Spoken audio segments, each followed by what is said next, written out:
Hello, welcome. I'm Tom Sinclair, that VidBlaster guy, coming to you in another in a long line of underwhelming videos. We just never know. We never know. Want to welcome all the folks that are watching us live and are in the chat room. If you're watching us live and are not in the chat, pop in. Those guys don't bite. At least they don't bite much. If you're watching us on YouTube, thank you for doing that. We hope you'll subscribe to our channel, and we'll send you a note every now and then whenever we post a new video. Some of it's actually worth watching. You just never know which is the good part and which is the bad part until you've been blistered by the bad part. I know how it is.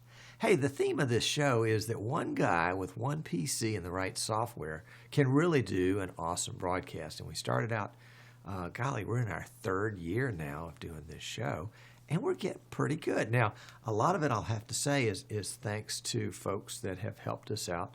My friend Martin Kay from Manchester, England, with the background there, and other folks have added other things along the way. We've got a segment coming up in a little bit called Streaming Idiots that my good friend Dr. Charles Campbell donated the background for. So people ask me all the time, where'd you get that cool stuff? Well, I got friends in high places. What can I say? But that's only part of doing a great broadcast. The other part, really, you know, I was talking with somebody about this last night. The real part, the difference between a good broadcast and a great broadcast is practice, is testing, is getting everything just right. And that's the difference between an amateur athlete and a professional athlete. They both may have the same amount of talent, but the pro is going to dedicate himself to fine-tuning that talent till it's a razor edge. Not that I'm a razor edge here, but that we're better than we were a while back. It's a lot of fun, and that's the part of it that's probably the most important. I think if you can have some passion for it, if you've got passion, in fact, if you've got passion for a subject and you want to bring it to video, especially live video, wow, that's really cool. And recorded video is good too, but there's something about live that just makes it special. Today we're going to talk a little bit about VidBlaster and Magewell, because the folks from Magewell were kind enough to send us some devices to test, and we've got one hooked up today. Oh, excuse me. Quick draw of breath there. It was like, oh, where did I put that? Let me see if I can find the picture of that guy and get it up on the screen for you so you can take a look. Yeah, here we go. This is the Magewell XI006AUSB USB3 capture device. Now, this is not the factory picture. Whoa, sorry about that. Golly gee, you know, I hate when I do that. And let's see if we can figure out how to kill that audio. So much for the good broadcast part. I outsmarted myself. Let's see, I've got a factory picture around here somewhere. Let's see if we can show you the factory picture, because that is a little cleaner and nicer. Factory picture is here. Here we go. This is from the Magewell website, and it's a box about 4 inches square and about 1.5 inches high. And this particular box has got a big old connector on there, about the size of an old parallel port printer connector, except it's pinned like a serial port. And it comes with, let's see if we can show you the accessories page. It comes with this really cool dongle right here. And that plugs into the port and has all these connectors available on it. And all those connectors connect like that. You say, okay, Tom, that's no big deal. What do you mean? What do they connect? What's going on? What are we doing? Well, the idea is, and in this particular case, I picked this box to start out with on purpose. This box will have 6 ports, 6 video and 6 stereo audio ports. Connects USB 3 to a laptop or a PC, and is standard definition, 6 ports of standard definition. Well, Tom, why would you start with 6 ports? Why would you start with standard definition? Everybody's going to high def. Well, no. And a lot of people aren't going to high def. A lot of people are starting with standard definition, or they're stopping with standard definition because it's good enough for their purpose. And this device, sold by Magewell, allows you to connect up to 6 cameras. Now, in the studio today, in the studio today, I have connected 4 cameras. And let me just basically go through the list of the cameras. This particular cam is a Canon Vixia HF200, which is a high definition cam, but it's hooked up to the standard definition port, and it's not bad. You can see it's a little fuzzy in the video, but that's standard definition. The next camera is this cam. This is a Canon GL1, the old GL1, not the GL2, but the old GL1. Standard definition again, and not bad, not great, but not bad. Going over to this one is, you'll love this one. This is my old Panasonic 320 by 240, so it's half standard definition. And as you can see, it's 4:3 aspect ratio.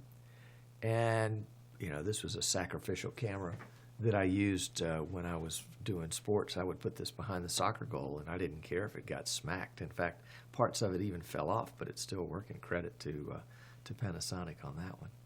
And then this last one is a Canon HF100, which is one of the 2 of those I've got. That's, again, standard definition video. And I could have added 2 more, and we could have hooked up the audio from each of the cameras and had that play back through as well, because the PC would pick up the audio device as well. All right, let me go back to my main shot here if I can find it, because I've got so many cameras going. How many different pictures can you have of one guy? I was testing this morning, and I said, okay, well, let's see what it will do. Let's see what VidBlaster and the 006, I guess it's not a 007, that would be something entirely different. The 006, what will it do? What can it do? And I installed VidBlaster on my wife's Asus i3 laptop. I said, let's find a real low-power PC and see what can happen. So I put it on the i3, and it's got 1 USB 3 port. It's got 2 USB 2 ports. It's got 3 total ports. It's not a very big, not a very powerful machine, but hey, if you're doing Facebook, you don't need a lot of power. Anyway, so I plugged it up, and I did have to install a driver to get it working. It's not a driverless connection. Magewell does have some products in their line that you literally just plug in and they work, and we'll be reviewing one of those in an upcoming show. It's the little USB HDMI dongle, and it plugs into a USB port. It's got a little box about the size of an old cigarette pack, and then a HDMI plug plugs into that, and it worked right out of the box. In fact, it was amazing. It was so easy to use. Anyway, the Magewell XI006AUSB does require a download to install, and you have to have it plugged in. You have to have it physically plugged in order to install the driver. It's not a big deal. And the driver installs just like that. And then it is recognized by the device manager in Windows, so you can go in there and see that you've got all 6 ports of audio and video. And then it popped up easily in VidBlaster, no problem. I was able to get all 4 cameras that I had connected up and running immediately. What I found, though, is that the i3 of my wife's, in fact, I had no problems running 4 cameras, and these were 864 by 480, 30 frames a second, so it's about the max on standard definition. Had 4 cameras, and in VidBlaster, with VidBlaster's resolution being 864 by 480, had no problems recording that that session. That was really pretty cool. I think I hovered at about 50%. Now this is on an i3, and I bet it only has 4 gigs RAM. I'll have to check, maybe 8, but it's not maxed out. Where it struggled, the little i3, is when we went to stream, and I was streaming to Decast and using the low compression setting and using the 480p setting, and it didn't like that. It maxed out to 100% pretty quickly. In fact, did the same thing on 360. So if you've got an i3 and you want to use this box, you're going to be able to use it with VidBlaster, but probably only for recording, not for live streaming at this point. Now, I was testing VidBlaster 4.10, which is the latest beta, and really is great. In fact, I'm using it right now. We're producing this show with vMix, and we're streaming part of it with vMix, and we are streaming part of it with VidBlaster, and we're recording it with VidBlaster because the recorder in VidBlaster is just really, really great. Really, they've done a super job with that, and very low CPU usage there. So we're real proud of that, and it's a great, if you've got the home edition and you want to use it for recording only, you're going to have more than enough horsepower in almost any PC in order to do that. So that was a good find. I took the same configuration of 4 cameras, and I brought it in here to my studio and plugged it in. Now again, my studio PC is a quad core. It's an i7 2600K, so it's second generation i7. They're up to 5th generation now. I'm saving my nickels. You save yours, I'll save mine. And plugged in, no problems. Again, it's all standard definition, so it's a little easier to process the video because there's not that much data as compared to high definition. But plug the cameras in. All the cameras were easily recognized by VidBlaster. Was able to stream and record, no problem. So if you've got an i7 and you want to do standard definition and you want to do 4 to 6 cameras, you shouldn't have any problems doing that with VidBlaster. And again, streaming is really appears to be at this point the heavy-duty exercise that VidBlaster goes to. The recording is lightweight, so that was really pretty cool. Let's go back to the card again, because I want to show you a couple things that I noticed about it that I thought were pretty cool. First is the dongle plugs in and has, I guess that's going to be 18 connectors. And you notice in the picture that the connectors have little black bands on them. Let me get down there and see if I can do a little pointing while we're talking.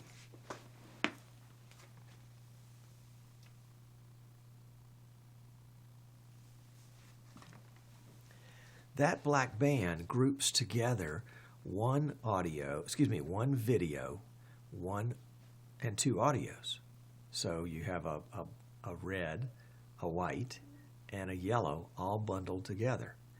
And then each one of those in that bundle of 3 is numbered. And again, I'm going to point to a number for you.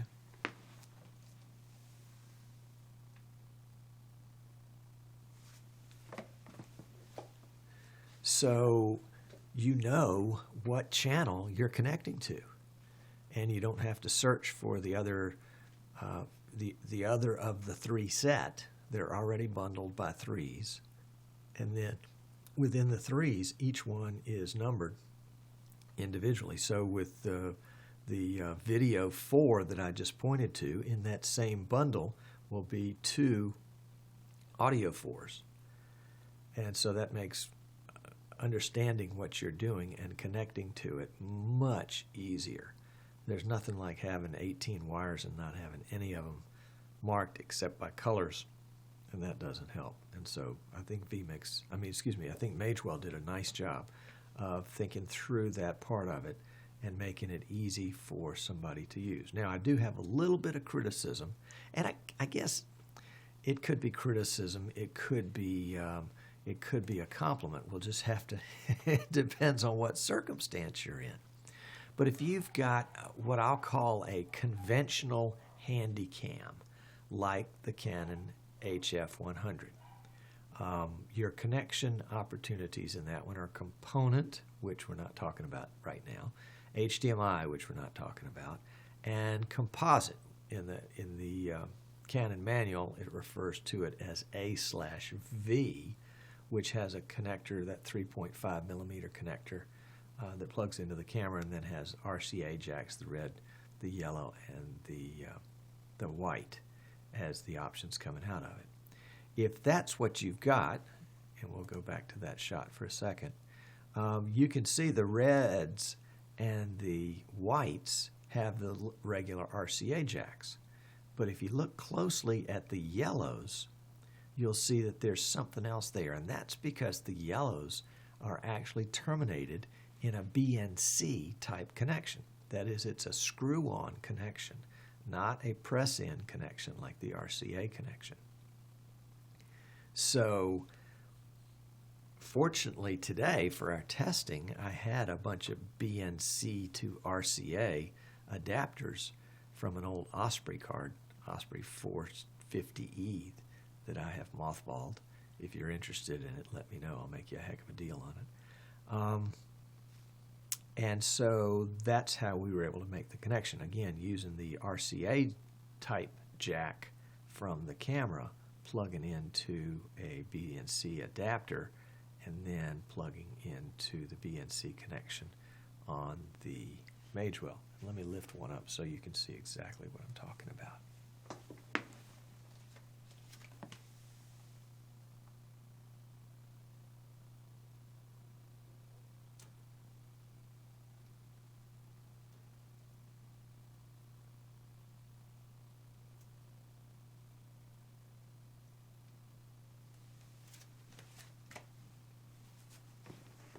Now, if you've got BNC connectors, then you're set. And in fact, BNC connectors, I think, are preferred because they don't tend to come loose because they're a screw connection. And it's a screw and then a lock, as opposed to the RCA jacks, which you'll just pull loose if they're under any pressure. Overall, I was impressed with the build of the device. You know, it couldn't be simpler to begin to use. I mean, if I can figure it out, you know, it's got to be simple. You plug into the USB 3 on your PC. You plug the USB 3 cable that comes with it into the end of the device. You plug the dongle into the other end, and you plug up the cameras you need, and then you install the driver. It really couldn't be simpler. And it gives you 6 cameras. So in a situation where you're getting started and you're thinking, okay, you know, I want to put together a package, of audio video package that I can use for a couple of years, this would be a great one to start with, and you could do a lot of good stuff with it. We've put together a little bundle of this 6-port card with VidBlaster Home Edition for $695. Regular would be $785 if you bought it separately, so a $90 savings. If you're interested in that, shoot me an email, tom@easternshorebroadcasting.com. It is good until the 21st, which is day after tomorrow. So up until Friday, midnight Friday, this special is going. And that's the 6-port, the Magewell XI006AUSB and VidBlaster Home Edition for $695. Pretty neat deal, and we're able to bundle it together. Magewell is pretty sticky about published pricing, and they say, okay, if you're going to publish pricing, it's got to be the manufacturer's suggested list price, period, end of conversation. And the only way that they will allow you to publish any kind of discounted pricing is if it's bundled. So we thought, well, let's bundle it with VidBlaster, and for somebody starting out, it's a great 2-for-1. And by the way, if you're watching this on YouTube and it's after August 21st, 2015, shoot me an email anyway. We may have some of these specials left over, tom@easternshorebroadcasting.com. All right, let's see. Coming up, we are going to be reviewing the Magewell XI006AUSB, which is an HD card. Well, it doesn't look exactly like this other card, but it looks a lot like the other card. And let me pull up a picture of it so you can see what it looks like there. And make sure that I've got the that I know what I'm doing enough to pull up pictures. I lost my picture somewhere. Oh, golly. I hate when I put things different places and then can't find them later. Oh, here it is. There it is. So this looks a lot like the other one. The box is exactly the same size, and it has 2 little ports down at the bottom, which look kind of like DVI ports. And then it has a dongle that plugs into it right here in the middle of the top row. That is HDMI as one option, or a component as another option. I don't think you can use both of those at the same time. And you get 2 of these little breakout cables. So you could have one input being component, one input being HDMI, or 2 of each. And then you notice to the right of that, and a DVI to VGA adapter, so that you can adapt this to VGA if you wanted to use VGA inputs. Pretty cool, I think. And then, of course, the USB cable. It mentions a disc there, but you have to get that shipped to you separately. And it's much easier just to download it. And you can have that downloaded immediately. We'll be reviewing that one probably next week. And then the other one that we'll be reviewing at some point soon is the HDMI capture dongle, which again is not very large, maybe the size of an old iPhone, and pretty easy to use. The advantages of something like this, I think, would be that you can use it with a laptop, so it becomes really, really portable in that sense. You fire up your laptop, you plug this guy into the USB 3 port, and then you plug your cameras in, and you're ready to go. It definitely will work for a mobile setup. I think that's part of the way it's designed, is that you can put it on the move, and you can connect a lot of cameras to it. Now, Magewell does make a hybrid card that has a couple of ports of HD and then 4 ports of standard definition, but it's a card and it fits in a PC. This one is the card is already in a box, so you don't really get to see the card, and it just plugs in USB 3, and I think has great power. Doesn't seem to draw a whole lot of CPU use. Apparently, the USB 3 connection, it doesn't need to have a whole lot of power. It's not like it's powering the cameras like a USB webcam would, where it's going to get its power from the USB webcam. So and let's run back through the cameras one more time. The coloration that you see here is probably a function more of the cams than it is of anything else. Now, I didn't have a chance to color correct these or to try to make them do anything other than just work prior to the show today. Looks like my Panasonic has given up the ghost there, so we'll dodge on by him. And then here's the other Canon. And for, golly, I don't know, probably a year and a half, we used standard definition for this show. It's only been in maybe the last 6 months that we've gone to high definition, maybe a little bit longer than that. but standard definition was the ticket. And again, thinking about, you know, what it is you're broadcasting, how it is you're going to broadcast it. Audio is a big part of the deal, so the audio's got to be great.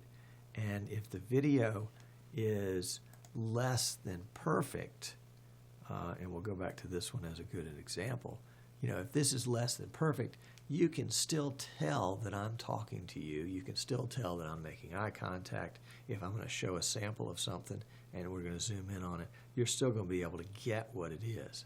So if you're looking for a budget way to get onto the internet with a video show, and you need lots of cameras, you're going to have if you've got a studio and you're going to have 4 other guests in or 5 other guests in, something like that, this card is going to be great for that. If you're doing sports broadcasting and you want to have you know, an end zone shot and a sideline shot and a couple of zoom cameras and then a big wide angle camera, well, that's 5 right there, and then maybe a shot of the scoreboard so that you can pick up the scoreboard clock.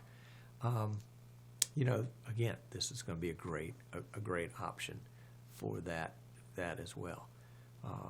Anytime where you need multiple cameras and the video quality doesn't have to be spot on, this is going to be a good point. Or when you need multiple cameras and you're on a budget, that's the other thing where, you know, this card is less than $1,000, and to get 6 ports of high definition video, you're going to spend at least a grand, and probably have to buy more than 1 card. And this is not even a card, it just plugs into USB 3, so it doesn't even take up a PCIe slot, which makes it, of course, perfect for laptops. Anyway, so we've probably beat that laptop horse to death. And again, our special is $695 on the card in VidBlaster Home through day after tomorrow. Regular $795. Shoot me an email, tom@easternshorebroadcasting.com. A couple of quick VidBlaster notes as we close out here. There has been a little anomaly identified in VidBlaster 4.10 that I guess, you know, it's something that just sort of crept in there from one of the older version 4s to this newer 4.10. So if you are, the way I discovered it, I think Alan Bunt actually bumped into it. He was trying to stream to decast, but not using the built-in CDN decast setting in the streamer in VidBlaster. He wanted to use Flash Media Live Encoder as the streamer. Again, VidBlaster's communicates with FMLE in the background and sends all the strings to that it needs to in order for FMLE to actually do the streaming. But something broke somewhere there, and that portion stopped working. Now you can continue to stream with no problems at all.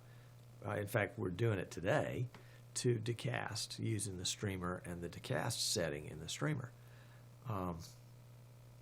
But I think there are a few CDNs out there that have some unusual, for some reason they're non-standard strings that they use to accept the stream won't accept an FMS stream from VidBlaster without having the settings corrected. So from my understanding, that's in the works. If you're waiting for that, you know, keep waiting. It's not too far down the line, and it should be squared away pretty soon.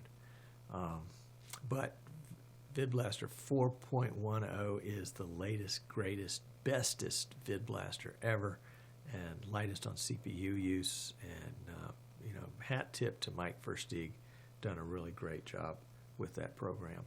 And we're looking forward to a couple of little small fixes here, and then moving along to bigger and better things in the future. Well, that does bring us to the end of our time together, and I hate it. But hey, we do have a second segment coming up, so if you're watching us live, hang around, because we're going to be up with Streaming Idiots in just a minute. But in the meantime, we'll just have to say goodbye for this time. Anyway, we'll see you again next week on That VidBlaster Guy. I'm Tom Sinclair. Thanks for watching.